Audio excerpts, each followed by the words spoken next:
सभी दर्शकों को मेरा नमस्कार। आप सभी का स्वागत है तिवारी एकेडमी में। ये स्क्रीन पर हमें क्या दिखाई दे रहा है? लिखा हुआ है एक और दुनिया मुमकिन है। चलिए देखते हैं।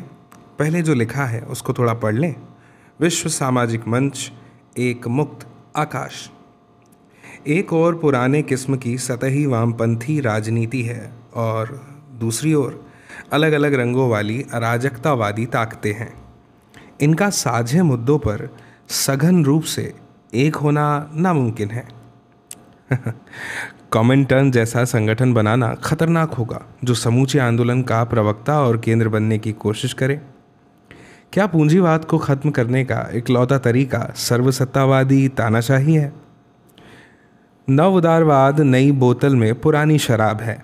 यह पूंजीवाद का खतरनाक रूप है। इसे हर कीमत पर ख़त्म कर देना चाहिए। क्या यह कुछ अच्छा भी हो सकता है? हम भी उतने ही भ्रमित हैं जितने कि आप। विकल्पों की खोज और निर्माण की लगातार चलने वाली ये प्रक्रिया बहुलता और विविधता भरी होगी। इसका संदर्भ गैरदलीय और गैर सरकारी होगा। बेहतर है कि मुंबई प्रतिरोध 2004 तथाकथित विश्व सामाजिक मंच का विरोध कर रहा है। मुंबई प्रतिरोध ने विश्व सामाजिक मंच के अलोकतांत्रिक तौर तरीकों तथा साम्राज्यवादी देशों और बड़े व्यापार के धन पर इसकी निर्भरता को उजागर किया है। विश्व सामाजिक मंच साम्राज्यवादी वैश्वीकरण और युद्ध के खिलाफ पनप रहे जुझारूपन को पटरी से उतारना और अपने में हजम कर लेना चाहता है। सामाजिक मंच विश्व पूंजीवादी समस्या को बनाए रखने के लिए संघर्ष को सुधारवाद की तरफ मोड़ना चाहता है। इसमें साम्राज्यवादियों के राजनीतिक आका और कठपुतली सरकारें तो शामिल है, लेकिन राष्ट्रीय मुक्ति आंदोलन के नुमाइंदे नहीं। सच्ची समाजवादी व्यवस्था केवल संघर्ष से लाई जा सकती है, अंतहीन और निरर्थक बहसों से नहीं। एनजीओ साम्राज्यवाद के दलाल हैं। ये जनता को भरमाते हैं, बरगलाते हैं और भ्रष्ट करते हैं। यह जो आप देख रहे हैं गोबर टाइम्स डाउन टू अर्थ के पोस्टर पर आधारित है। देखिए, हम बात कर रहे हैं दोस्तों अध्याय 9 की, जिसका शीर्षक है क्या? वैश्वीकरण। ठीक है, तो सबसे पहले हमेशा की तरह इस अध्याय में भी हम बात कर लेते हैं इस अध्याय के परिचय की, है ना। आप जानते हैं कि ये अब हमारी राजनीति विज्ञान की जो पाठ्यपुस्तक है उसमें जो भाग 1 है उसका ये अंतिम अध्याय है ना। ठीक है, तो परिचय में क्या दिया है कि पुस्तक के इस अंतिम अध्याय में हम वैश्वीकरण पर बात करेंगे। वैश्वीकरण की चर्चा इस पुस्तक के कई अध्यायों में और कई विषयों की पुस्तक में की गई है। हम शुरुआत वैश्वीकरण की अवधारणा के विश्लेषण और इसके कारणों की जांच से करेंगे। हमें यह भी बताया है कि इसके बाद हम वैश्वीकरण के राजनीतिक, आर्थिक और सांस्कृतिक परिणामों की बात भी करेंगे। हमारी दिलचस्पी किस में होगी? हमारी दिलचस्पी ये समझने में भी है कि वैश्वीकरण का भारत पर क्या प्रभाव पड़ा है और भारत वैश्वीकरण को कैसे प्रभावित कर रहा है। आखिर में हम वैश्वीकरण को लेकर होने वाले प्रतिरोध पर नज़र डालेंगे और जानेंगे कि कैसे भारत के सामाजिक आंदोलन इस प्रतिरोध का एक हिस्सा है। चलिए समझते हैं। सबसे पहले, चूँकि आप जानते हैं अध्याय का नाम ही क्या है, वैश्वीकरण, तो हम समझ लेते हैं वैश्वीकरण की अवधारणा को, है ना। ठीक है, जनार्दन एक कॉल सेंटर में काम करता है। वह देर दोपहर में काम के लिए निकलता है। दफ्तर में घुसने के साथ ही वह जॉन बन जाता है। जनार्दन से क्या हो जाता है? जॉन। नया लहजा अख्तियार कर लेता है और हज़ारों किलोमीटर दूर बसे अपने ग्राहकों से बात करने के लिए एक नई भाषा बोलने लगता है। अपने घर में वह ना तो यह भाषा और ना ही इस लहजे में बोलता है। वह सारी रात काम करता है, जो दरअसल उसके विदेशी ग्राहकों के लिए दिन का समय होता है। जनार्दन एक ऐसे आदमी को अपनी सेवा प्रदान कर रहा है जिससे बहुत संभव है वह कभी आमने सामने की मुलाकात न कर सके। यही उसकी दिनचर्या है। जनार्दन की छुट्टियां भी भारतीय कैलेंडर से नहीं बल्कि अमेरिका के कैलेंडर से मेल खाती हैं, जहां उसके ग्राहक रहते हैं। अपनी 9 वर्षीय यानी 9 साल की बेटी को जन्मदिन का उपहार देने के लिए रामधारी बाजार गया है। उसने अपनी बेटी को एक छोटी सी साइकिल उपहार में देने का वायदा किया है। रामधारी ने बाजार में जाकर ऐसी साइकिल ढूंढने का फैसला किया जो उसे कीमत के लिहाज से जच जाए और कुछ उम्दा क्वालिटी की हो। उसने आखिरकार एक साइकिल खरीदी जो बनी तो चीन में थी लेकिन बिक भारत में रही है। इस साइकिल की कीमत रामधारी की जेब को माफिक पड़ी और क्वालिटी भी उसे जच गई। रामधारी ने इसे खरीदने का फैसला किया। पिछले साल अपनी बेटी की ज़िद पर रामधारी ने उसे बारबी डॉल खरीद कर दिया था जो दरअसल यूएसए यानी संयुक्त राज्य अमेरिका में बनी थी और भारत में बिक रही थी। सारिका की बात करें। सारिका अपने परिवार में पहली पीढ़ी की शिक्षित है। कठिन मेहनत के बूते स्कूल और कॉलेज में वह अव्वल साबित हुई। अब उसे नौकरी करने और एक स्वतंत्र करियर की शुरुआत करने का अवसर हाथ लगा है। ऐसे अवसर के बारे में उसके परिवार की महिलाएं सोच भी नहीं सकती थी। सारिका के रिश्तेदारों में से कुछ इस नौकरी का विरोध कर रहे हैं, लेकिन सारिका ने आखिरकार यह नौकरी करने का फैसला किया क्योंकि उसकी पीढ़ी के नौजवानों के सामने नए अवसर मौजूद हैं। ये तीनों उदाहरण वैश्वीकरण का एक न एक पहलू दिखाते हैं। पहले उदाहरण में जनार्दन सेवाओं के वैश्वीकरण में हिस्सेदारी कर रहा है। रामधारी जन्मदिन के लिए जो उपहार खरीद रहा है उसमें हमें विश्व के एक भाग से दूसरे भाग में वस्तुओं की आवाजाही का पता चलता है। सारिका के सामने जीवन मूल्यों के बीच दुविधा की स्थिति है। यह दुविधा अंशतः उन अवसरों के कारण पैदा हुई है जो उसके परिवार की महिलाओं को पहले उपलब्ध नहीं थे, लेकिन आज वे एक सच्चाई है और जिन्हें व्यापक स्वीकृति मिल रही है। यदि हम वास्तविक जीवन में वैश्वीकरण शब्द के इस्तेमाल को परखें तो पता चलेगा क्या कि इसका इस्तेमाल कई तरह के संदर्भों में होता है। नीचे कुछ उदाहरण दिए जा रहे हैं, इन्हें भी देखिए। ये उदाहरण ऊपर के उदाहरणों से कुछ अलग हैं। सबसे पहला, फसल के मारे जाने से कुछ किसानों ने आत्महत्या कर ली। इन किसानों ने एक बहुराष्ट्रीय कंपनी से बड़े महंगे बीज खरीदे थे। दूसरा, यूरोप स्थित एक बड़ी और अपनी प्रतियोगी कंपनी को एक भारतीय कंपनी ने खरीद लिया, जबकि खरीदी गई कंपनी के मालिक इस खरीदारी का विरोध कर रहे थे। तीसरा सुनिए, अनेक खुदरा दुकानदारों को भय है कि अगर कुछ बड़ी अंतर्राष्ट्रीय कंपनियों ने देश में खुदरा दुकानों की अपनी श्रृंखला खोल ली तो उनकी रोजी रोटी जाती रहेगी। इसके बाद अगला सुनिए, मुंबई के एक फिल्म निर्माता पर आरोप लगे कि उसने हॉलीवुड में बनी एक फिल्म की कहानी उठाकर अपनी फिल्म बना ली है। अगला सुनिए, पश्चिमी परिधान पहनने वाली कॉलेज की छात्राओं को एक उग्रवादी संगठन ने अपने एक बयान में धमकी दी है। अब ये उदाहरण हमें क्या बताते हैं? ये उदाहरण हमें बताते हैं कि वैश्वीकरण यानी ग्लोबलाइजेशन हर अर्थ में सकारात्मक ही नहीं होता, लोगों पर इसके दुष्प्रभाव भी पड़ सकते हैं। दरअसल ऐसे लोगों की संख्या ज़्यादा है जो मानते हैं कि वैश्वीकरण के सकारात्मक प्रभाव कम और नकारात्मक प्रभाव ज़्यादा हैं। इन उदाहरणों से भी तो यही पता चलता है कि वैश्वीकरण सिर्फ आर्थिक मसलों से नहीं जुड़ा और ज़रूरी नहीं कि प्रभाव की दिशा हमेशा धनी मुल्कों से गरीब मुल्कों की ओर गतिशील हो। चूँकि वैश्वीकरण शब्द का प्रयोग अधिकांशतया सटीक अर्थों में नहीं होता, इसलिए यह स्पष्ट करना ज़रूरी है कि इसका सही अर्थ क्या है। एक अवधारणा के रूप में वैश्वीकरण की बुनियादी बात है प्रवाह। प्रवाह कई तरह के हो सकते हैं।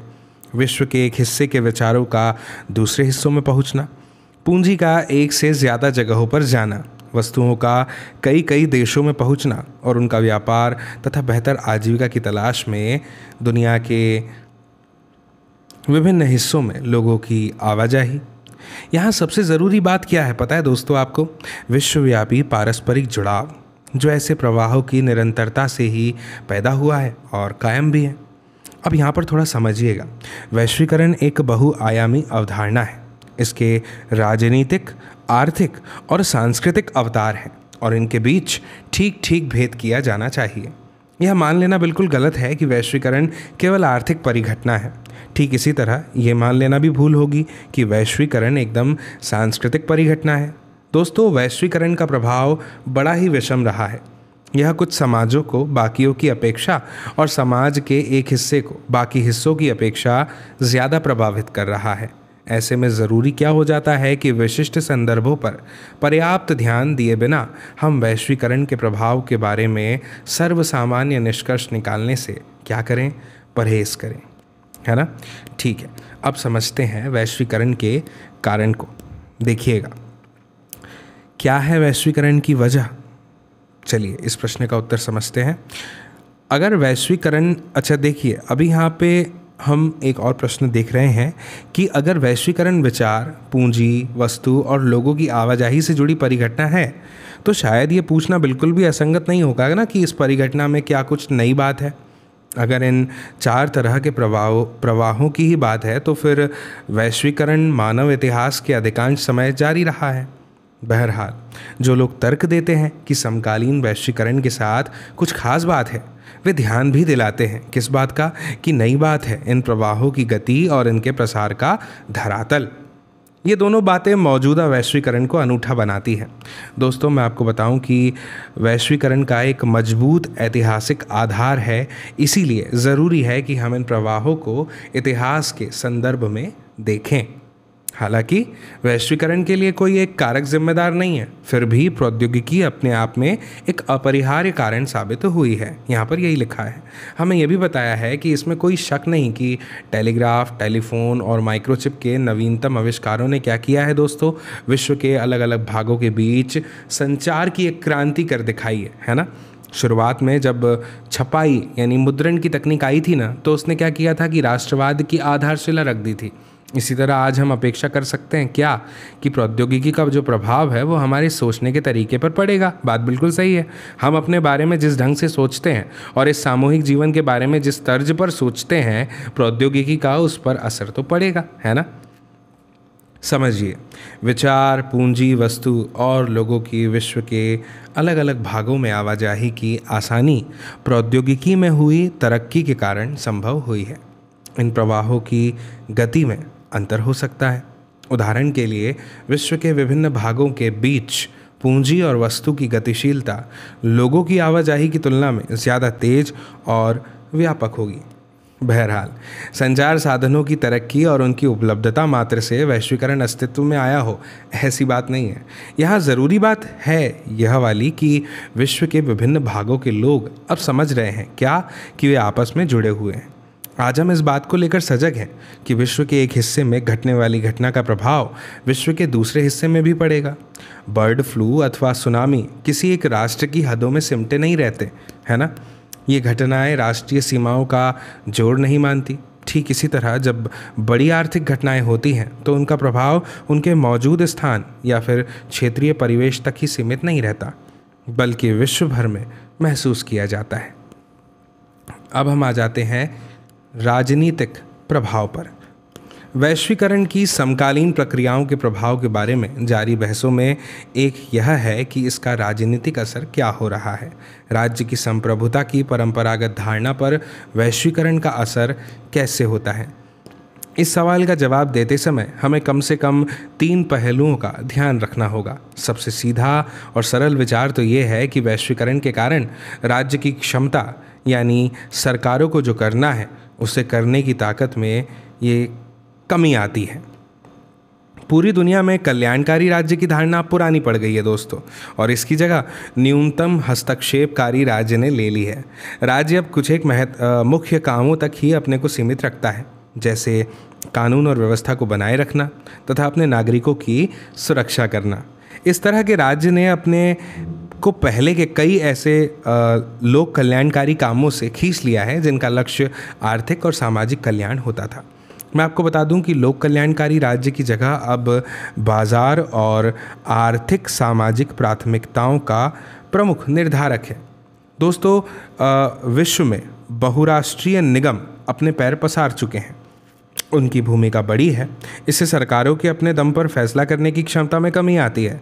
इसी के साथ एक बात और भी है, वो ये है कि वैश्वीकरण से हमेशा क्या होता है, राज्य की ताकत में कमी आती हो, ऐसी बात नहीं है। राजनीतिक समुदाय के आधार के रूप में दोस्तों राज्य की प्रधानता को कोई चुनौती नहीं मिली है, और राज्य इस अर्थ में भी आज प्रमुख है। समझिएगा, विश्व की राजनीति में अब भी विभिन्न देशों के बीच मौजूद पुरानी ईर्ष्या और प्रतिद्वंदिता की दखल तो है, लेकिन समझिएगा, राज्य कानून और व्यवस्था, राष्ट्रीय सुरक्षा जैसे अपने अनिवार्य कार्यों को पूरा कर रहे हैं और बहुत सोच समझकर अपने कदम उन्हीं दायरों से खींच रहे हैं जहां उनकी मर्जी हो। राज्य अभी भी महत्वपूर्ण बने हुए हैं। वस्तुतः कुछ मायनों में वैश्वीकरण के फलस्वरूप राज्य की ताकत में इजाफा हुआ है। अब राज्यों के हाथ में अत्याधुनिक प्रौद्योगिकी मौजूद है, जिसके बूते राज्य अपने नागरिकों के बारे में सूचनाएं जुटा सकते हैं। इस सूचना के दम पर राज्य ज़्यादा कारगर ढंग से काम कर सकते हैं। उनकी क्षमता बढ़ी है, कम नहीं हुई। इस प्रकार नई प्रौद्योगिकी के परिणाम स्वरूप राज्य अब पहले से ज़्यादा ताकतवर है। यहाँ पर एक विचारधारा दी गई है कि कल क्या था और आज क्या था। कल क्या हुआ, कहा जा रहा था, कल की बात थी कि अपना खाना जल्दी ख़त्म करो, चीन और भारत के भूखे लोग तुम्हारा खाना खा जाएंगे। आज की क्या बात है, अपना होमवर्क जल्दी पूरा करो, चीन और भारत के लोग तुम्हारी नौकरी खा जाएंगे। समझिए, अब हम देखते हैं एक महत्वपूर्ण शीर्षक को, आर्थिक प्रभाव। समझिएगा दोस्तों, वैश्वीकरण के आर्थिक पहलू के बारे में सब कुछ भले ही नहीं जाना जा सके, लेकिन यह कहा जा सकता है कि वैश्वीकरण को लेकर जारी बहसों का बड़ा हिस्सा और इस बहस की दिशा इसी पहलू से संबंधित है। इन समस्या का एक पक्ष तो यही है कि आर्थिक वैश्वीकरण को कैसे परिभाषित किया जाए। जैसे ही आर्थिक वैश्वीकरण का उल्लेख होता है, हमारा ध्यान अंतर्राष्ट्रीय मुद्रा कोष और विश्व व्यापार संगठन जैसी अंतर्राष्ट्रीय संस्थाओं तथा विश्व भर में आर्थिक नीतियों के निर्धारण में इनके द्वारा निभाई गई भूमिका पर जाता है। हालांकि वैश्वीकरण को इतने संकीर्ण नज़रिए से नहीं देखा जाना चाहिए। आर्थिक वैश्वीकरण में इन अंतर्राष्ट्रीय संस्थाओं के अलावा भी कई खिलाड़ी शामिल हैं। आर्थिक वैश्वीकरण को अधिक व्यापक नज़र से समझने के लिए हमें इससे होने वाले आर्थिक फ़ायदों के बंटवारे के अर्थ में सोचना चाहिए। यानी इस संदर्भ में किसे वैश्वीकरण से सबसे ज़्यादा फ़ायदा हुआ और किसे सबसे कम, यह भी देखने की ज़रूरत है कि वैश्वीकरण के कारण किसने नुकसान उठाया। अमूमन जिस प्रक्रिया को आर्थिक वैश्वीकरण कहा जाता है, उसमें दुनिया के विभिन्न देशों के बीच आर्थिक प्रवाह तेज हो जाता है। कुछ आर्थिक प्रवाह स्वेच्छा से होते हैं, जबकि कुछ अंतर्राष्ट्रीय संस्थाओं और ताकतवर देशों द्वारा जबरन लादे जाते हैं। जैसा कि हमने इस अध्याय की शुरुआत में देखा, ये प्रवाह कई किस्म के हो सकते हैं, जैसे वस्तुओं, पूंजी, जनता अथवा विचारों का प्रवाह। वैश्वीकरण के चलते पूरी दुनिया में वस्तुओं के व्यापार में इजाफा हुआ है। अलग अलग देश अपने यहाँ होने वाले आयात पर प्रतिबंध लगाते थे, लेकिन अब ये प्रतिबंध कम हो गए हैं। ठीक इसी तरह से दुनिया भर में पूंजी की आवाजाही पर अब कहीं कम प्रतिबंध है। व्यवहारिक धरातल पर दोस्तों अगर बात करें तो इसका अर्थ ये हुआ ना कि धनी देश के निवेशकर्ता अपना धन अपने देश की जगह कहीं और निवेश कर सकते हैं, खासकर विकासशील देशों में, जहाँ उन्हें ज़्यादा मुनाफा यानी प्रॉफिट यानी लाभ होगा। वैश्वीकरण के चलते अब विचारों के सामने राष्ट्र की सीमाओं की बाधा नहीं रही, उनका प्रवाह आबाद हो उठा है। इंटरनेट और कंप्यूटर से जुड़ी सेवाओं का विस्तार इसका एक उदाहरण है। लेकिन वैश्वीकरण के कारण जिस सीमा तक वस्तुओं और पूंजी का प्रवाह बढ़ा है, उस सीमा तक लोगों की आवाजाही नहीं बढ़ सकी। विकसित देश अपनी वीज़ा नीति के जरिए अपनी राष्ट्रीय सीमाओं को बड़ी सतर्कता से अभेद्य बनाए रखते हैं, ताकि दूसरे देशों के नागरिक विकसित देशों में आकर कहीं उनके नागरिकों की नौकरी धंधे न हथिया लें। दोस्तों, वैश्वीकरण के परिणामों पर सोचते हुए हमें इस बात का बिल्कुल ध्यान रखना चाहिए कि हर जगह एक समान नीति अपना लेने का मतलब यह नहीं होता कि हर जगह परिणाम भी समान होंगे। वैश्वीकरण के कारण दुनिया के अलग अलग हिस्सों में सरकारों ने एक सार आर्थिक नीतियों को अपनाया है, लेकिन विश्व के विभिन्न भागों में इसके परिणाम बहुत अलग अलग हुए हैं। ठीक है, यहाँ भी हमें सर्वसामान्य निष्कर्ष निकालने के बजाय संदर्भ विशेष पर ध्यान देना होगा। दोस्तों, आर्थिक वैश्वीकरण के कारण पूरे विश्व ने जनमत बड़ी गहराई से बढ़ गया है। आर्थिक वैश्वीकरण के कारण सरकारें कुछ जिम्मेदारियों से अपने हाथ खींच रही है और इससे सामाजिक न्याय से सरोकार रखने वाले लोग चिंतित हैं। इनका क्या कहना है कि आर्थिक वैश्वीकरण से आबादी के एक बड़े छोटे तबके को फ़ायदा होगा, जबकि नौकरी और जन कल्याण की बात करें, जिसमें शिक्षा, स्वास्थ्य, साफ सफाई सुविधा आदि आती है, तो इसके लिए सरकार पर आश्रित रहने वाले लोग बदहाल हो जाएंगे। दोस्तों, सामाजिक न्याय के पक्षधर इस बात पर जोर देते हैं, किस बात पर, कि कुछ संस्थानिक उपाय किए जाने चाहिए, या ऐसा कह लीजिए कि सामाजिक सुरक्षा कवच तैयार किया जाना चाहिए, ताकि जो लोग आर्थिक रूप से कमज़ोर हैं उन पर वैश्वीकरण के दुष्प्रभाव को कैसा किया जा सके, कम किया जा सके, है ना। इसके बाद हमें क्या बताया है कि भाई दुनिया में अनेक आंदोलन हैं, इनकी एक मान्यता है। मान्यता क्या है कि सामाजिक सुरक्षा कवच की बात अव्यावहारिक है और इतना भर उपाय पर्याप्त नहीं होगा। ऐसे आंदोलनों ने बलपूर्वक किए जा रहे वैश्वीकरण को रोकने की आवाज़ लगाई है। क्यों लगाई है? क्योंकि इससे गरीब देश आर्थिक रूप से बर्बादी की कगार पर पहुंच जाएंगे। खासकर दोस्तों, इन देशों के गरीब लोग एकदम बदहाल हो जाएंगे। कुछ अर्थशास्त्रियों ने आर्थिक वैश्वीकरण को विश्व का पुनः उपनिवेशीकरण कहा है। अब समझिएगा, आर्थिक वैश्वीकरण की प्रक्रियाओं के समर्थकों का तो ये तर्क है कि इससे समृद्धि बढ़ती है और खुलेपन के कारण ज़्यादा से ज़्यादा आबादी की खुशहाली बढ़ती है। व्यापार की बढ़ती से हर देश को अपना बेहतर कर दिखाने का मौका मिलता है। इससे पूरी दुनिया को फ़ायदा होगा। इन लोगों का कहना है कि आर्थिक वैश्वीकरण तो अपरिहार्य है और इतिहास की धारा को अवरुद्ध करना कोई बुद्धिमानी नहीं है। वैश्वीकरण के मध्यमार्गी समर्थकों का कहना है कि वैश्वीकरण ने चुनौतियाँ पेश की हैं और सजग सचेत होकर पूरी बुद्धिमत्ता से इसका सामना किया जाना चाहिए। बहरहाल दोस्तों, इस बात से इनकार तो नहीं किया जा सकता है कि पारस्परिक निर्भरता की रफ्तार अब तेज हो चली है। वैश्वीकरण के फलस्वरूप विश्व के विभिन्न भागों में सरकार, व्यवसाय तथा लोगों के बीच जुड़ाव जो है वो बढ़ रहा है ना। अब देखते हैं सांस्कृतिक प्रभाव को। दोस्तों, वैश्वीकरण के परिणाम सिर्फ आर्थिक और राजनीतिक दायरों में ही नज़र नहीं आते। हम घर में बैठे हों तब भी इसकी चपेट में होते हैं। हम जो कुछ खाते पीते पहनते हैं या सोचते हैं, सब पर इसका असर नज़र आता है। हम जिन बातों को अपनी पसंद कहते हैं, वे बातें भी वैश्वीकरण के असर में तय होती हैं। वैश्वीकरण के सांस्कृतिक प्रभावों को देखते हुए इस भय को बल मिलता है कि यह प्रक्रिया विश्व की संस्कृतियों को खतरा पहुँचाएगी। वैश्वीकरण से यह होता है क्योंकि वैश्वीकरण सांस्कृतिक समरूपता ले आता है। दोस्तों, सांस्कृतिक समरूपता का अर्थ क्या है? यह नहीं है कि सिर्फ किसी विश्व संस्कृति का उदय हो रहा है ना। विश्व संस्कृति के नाम पर दरअसल शेष विश्व पर पश्चिमी संस्कृति लादी जा रही है। हम लोग अमेरिकी वर्चस्व वाले अध्याय 3 में वर्चस्व के सांस्कृतिक अर्थ के अंतर्गत इस बात को पढ़ चुके हैं, है ना। कुछ लोगों का क्या तर्क है कि बर्गर अथवा नीली जींस की लोकप्रियता का नज़दीकी रिश्ता हमारी जीवन शैली के गहरे प्रभाव से है, क्योंकि राजनीतिक और आर्थिक रूप से प्रभुत्वशाली संस्कृति कम ताकतवर समाजों पर अपनी छाप छोड़ती है और संसार वैसा ही दिखता है जैसा ताकतवर संस्कृति इसे बनाना चाहती है। जो यह तर्क देते हैं वे अक्सर दुनिया के मैकडोनाल्डीकरण, है ना, मैकडोनाल्डीकरण समझ रहे हैं आप, की तरफ इशारा करते हैं। उनका मानना है कि विभिन्न संस्कृतियां अब अपने को प्रभुत्वशाली अमेरिकी ढर्रे पर ढालने लगी है। चूँकि इससे पूरे विश्व की समृद्ध सांस्कृतिक धरोहर धीरे धीरे खत्म होती है, इसलिए केवल गरीब देशों के लिए ही नहीं बल्कि समूची मानवता के लिए खतरनाक है। इसके साथ साथ यह मान लेना एक भूल है कि वैश्वीकरण के सांस्कृतिक प्रभाव सिर्फ नकारात्मक है। संस्कृति कोई जड़ वस्तु नहीं होती है। हर संस्कृति हर समय बाहरी प्रभावों को स्वीकार करते रहती है। कुछ बाहरी प्रभाव नकारात्मक होते हैं और कभी कभी बाहरी प्रभाव से हमारी पसंद नापसंद का दायरा बढ़ता है, तो कभी इनसे परंपरागत सांस्कृतिक मूल्यों को छोड़े बिना संस्कृति का बहिष्कार होता है। दोस्तों, बर्गर मसाला डोसा का विकल्प नहीं है ना। बर्गर मसाला डोसा का विकल्प नहीं है, इसलिए बर्गर से वस्तुतः कोई खतरा नहीं है। इससे हुआ मात्र इतना है कि हमारे भोजन की पसंद में एक चीज़ और शामिल हो गई है।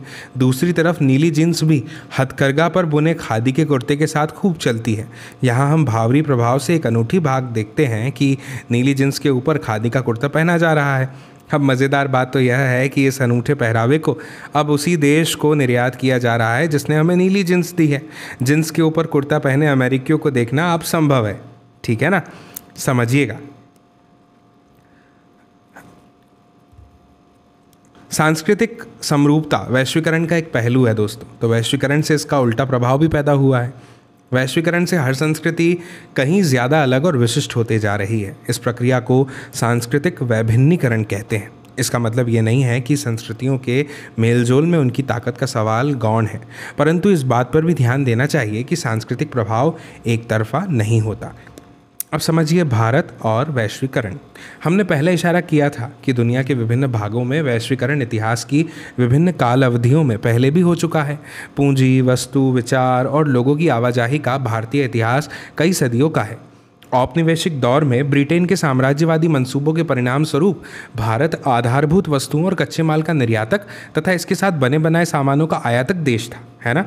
आज़ादी हासिल करने के बाद क्या ब्रिटेन के साथ अपने इन अनुभवों से सबक लेते हुए हमने फैसला किया। कौन सा फैसला? कि दूसरे पर निर्भर रहने के बजाय खुद सामान बनाया जाए।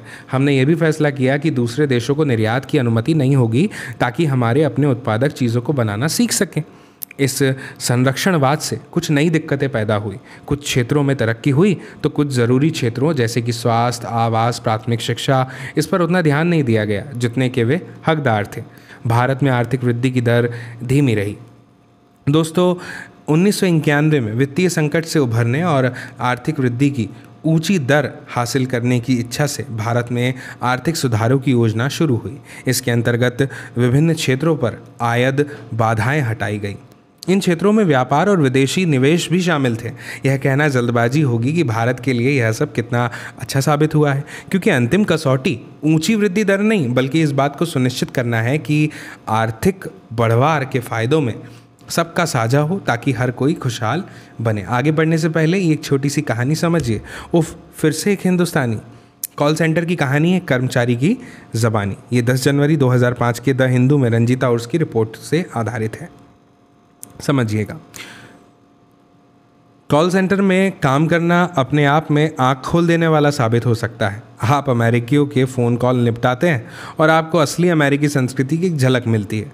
एक औसत अमेरिकी हमारी अपेक्षा से कहीं ज़्यादा जीवंत और ईमानदार होता है। बहरहाल, हर फ़ोन कॉल या बातचीत खुशगवार नहीं होती। आपके पास अविवेकी और बदज़बान लोगों के भी फ़ोन कॉल आते हैं। कॉल हिंदुस्तान में अटेंड की जा रही है या जानकर फ़ोन करने वाले का लहजा कभी कभी नफ़रत से भर उठता है, और उससे निपटना बहुत तनाव का काम होता है। अमेरिकी हर भारतीय को इस रूप में देखने लगे हैं मानो वह उनकी नौकरी छीनने वाला हो। आपको कुछ फ़ोन ऐसे भी अटेंड करने होते हैं जिनकी शुरुआत इस पंक्ति से होती है: चंद मिनट पहले मैंने एक दक्षिण अफ्रीकी से बात की और अब एक हिंदुस्तानी से मुखातिब हूँ। या हरी किस्मत, फिर एक हिंदुस्तानी, प्लीज़ किसी अमेरिकी से बात कराइए। ऐसी स्थिति में सामने वाले से पटरी बैठाना मुश्किल होता है। मुझे उम्मीद है आप इसका संदेश समझ गए होंगे, है ना? ठीक है, अब समझते हैं वैश्वीकरण का प्रतिरोध। हम देख चुके हैं क्या कि वैश्वीकरण बड़ा बहस तलब मुद्दा है और पूरी दुनिया में इसकी आलोचना हो रही है। वैश्वीकरण के जो आलोचक हैं वो कई तर्क देते हैं। वामपंथी राजनीतिक रुझान रखने वालों का तर्क है कि मौजूदा वैश्वीकरण विश्वव्यापी पूंजीवाद की एक खास अवस्था है जो धनिकों को और ज़्यादा धनी और गरीबों को और ज़्यादा गरीब बनाती है। राज्य के कमज़ोर होने से गरीबों के हित की रक्षा करने की उसकी क्षमता में कमी आती है। वैश्वीकरण के दक्षिणपंथी आलोचक इसके राजनीतिक, आर्थिक और सांस्कृतिक प्रभावों को लेकर चिंतित हैं। राजनीतिक अर्थों में उन्हें राज्य के कमज़ोर होने की चिंता है। वे चाहते हैं कि कम से कम कुछ क्षेत्रों में आर्थिक आत्मनिर्भरता और संरक्षणवाद का दौर फिर कायम हो। सांस्कृतिक संदर्भ में इनकी चिंता है कि परंपरागत संस्कृति की हानि होगी और लोग अपने सदियों पुराने जीवन मूल्य तथा तौर तरीकों से हाथ धो देंगे। यहाँ हम गौर करें कि वैश्वीकरण विरोधी आंदोलन भी विश्वव्यापी नेटवर्क में भागीदारी करते हैं और अपने से मिलती जुलती सोच रखने वाले दूसरे देशों के लोगों से गठजोड़ करते हैं। ठीक है दोस्तों, समझिएगा, वैश्वीकरण विरोधी बहुत से आंदोलन वैश्वीकरण की धारणा के विरोधी नहीं, बल्कि वैश्वीकरण के किसी खास कार्यक्रम के विरोधी हैं जिसे वे साम्राज्यवाद का एक रूप मानते हैं। 1999 में क्या सिएटल में विश्व व्यापार संगठन की मंत्री स्तरीय बैठक हुई। यहाँ बड़े पैमाने पर विरोध प्रदर्शन हुए और क्या हुआ? आर्थिक रूप से ताकतवर देशों द्वारा व्यापार के अनुचित तौर तरीकों को अपनाने के विरोध में ये प्रदर्शन हुए थे। समझिएगा, विरोधियों का तर्क क्या था कि उदीयमान वैश्विक आर्थिक व्यवस्था में विकासशील देशों के हितों को समुचित महत्व नहीं दिया गया। ये ऐसा उनका तर्क था। और नव उदारवादी वैश्वीकरण के विरोध का एक विश्वव्यापी मंच वर्ल्ड सोशल फोरम WSF है। इस मंच के तहत मानवाधिकार कार्यकर्ता, पर्यावरणवादी, मजदूर, युवा और महिला कार्यकर्ता एकजुट होकर नव उदारवादी वैश्वीकरण का विरोध करते हैं। वर्ल्ड सोशल फोरम की पहली बैठक 2001 में ब्राज़ील के पोर्टो अल्गेरे में हुई। 2004 में इसकी चौथी बैठक मुंबई में हुई थी। इसकी बैठक दोस्तों ब्राज़ील में मार्च 2018 में हुई थी। समझिए, भारत और वैश्वीकरण का प्रतिरोध। वैश्वीकरण के प्रतिरोध को लेकर भारत के अनुभव क्या हैं? सामाजिक आंदोलनों से लोगों को अपने पास पड़ोस की दुनिया को समझने में क्या मिलती है? मदद मिलती है, सहायता मिलती है। लोगों को अपनी समस्याओं के हल तलाशने में भी सामाजिक आंदोलनों से मदद मिलती है। भारत में वैश्वीकरण का विरोध कई हलकों से हो रहा है। आर्थिक वैश्वीकरण के खिलाफ वामपंथी तेवर की आवाज़ें राजनीतिक दलों की तरफ से उठी हैं, तो इंडियन सोशल फोरम जैसे मंचों से भी। औद्योगिक श्रमिक और किसानों के संगठनों ने बहुराष्ट्रीय निगमों के प्रवेश का विरोध किया है। कुछ वनस्पतियों को, मसलन नीम को, अमेरिकी और यूरोपीय फर्मों ने पेटेंट कराने के प्रयास किए। इसका भी कड़ा विरोध हुआ। दोस्तों, वैश्वीकरण का विरोध राजनीति के दक्षिणपंथी खेमों से भी हुआ है। यह खेमा अब विभिन्न सांस्कृतिक प्रभावों का विरोध कर रहा है, जिसमें केबल नेटवर्क के जरिए उपलब्ध कराए जा रहे विदेशी टीवी चैनलों से लेकर वैलेंटाइन डे मनाने तथा स्कूल कॉलेज के छात्र छात्राओं की पश्चिमी पोशाकों के लिए बढ़ती अभिरुचि तक का विरोध इसमें शामिल है। मुझे उम्मीद है दोस्तों कि आपको ये अध्याय पर बना यह वीडियो ज़रूर पसंद आया होगा और इसने आपके ज्ञान में ज़रूर इजाफा किया होगा। अगर ऐसा है तो मेरी आपसे अपेक्षा है, आशा है, उम्मीद है कि आप ज़रूर इस वीडियो की लिंक को शेयर करेंगे, साझा करेंगे अपने दोस्तों, साथियों, सहपाठियों, मित्रों, परिजनों के साथ, ताकि वे लोग भी देख पाएँ इस वीडियो को, समझ पाएँ इस जानकारी को। बाकी आपसे जल्द ही मुलाकात होगी अगली नई जानकारी के साथ, नए वीडियो में, नए अध्याय के साथ। तब तक के लिए आप सभी को मेरा नमस्कार।